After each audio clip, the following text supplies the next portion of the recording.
తిరుమల శ్రీవారి దర్శనం సందర్భంగా టీటీడీ భక్తులందరినీ సమానంగా చూడాలని మాజీ మంత్రి శ్రీనివాస్ గౌడ్ సూచించారు. తిరుపతి వెంకటేశ్వర స్వామి తెలంగాణలోని చాలా ప్రాంతాల్లో కులదైవంగా ఉంటారని చెప్పారు.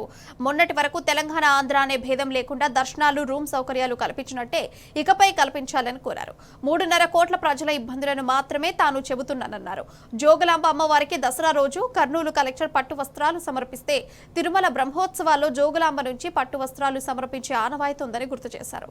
జోగులాంబ అమ్మవారిని దర్శించుకున్న శ్రీనివాస్ గౌడ్ తెలంగాణ ఆలయాల్లో అన్ని ప్రాంతాల భక్తులను సమానంగానే చూస్తామని తెలిపారు.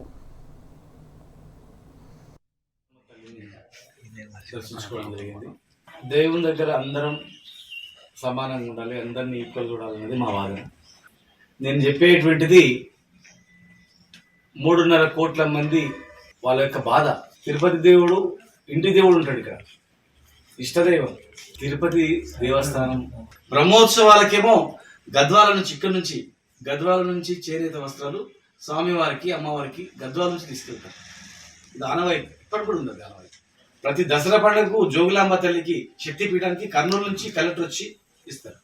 అంటే ఇట్లా సంబంధాలు ఉన్నాయి కనుక యాజ్ ఇట్ ఈస్గా ఎలాంటి ఇబ్బందులు తలెత్తకుండా గతంలో పూర్వ మాదిరిగా ఇప్పుడు కూడా దర్శనాల విషయాల్లో, గదుల కేటాయింపు విషయాల్లో అందరికీ, ఒక వీవీఐపీలకే కాదు సామాన్యుల నుంచి అందరి వరకు కూడా చేయాలని చెప్పి తొందర నిర్ణయం తీసుకోవాలని చెప్పి మేము రిక్వెస్ట్ చేస్తాం.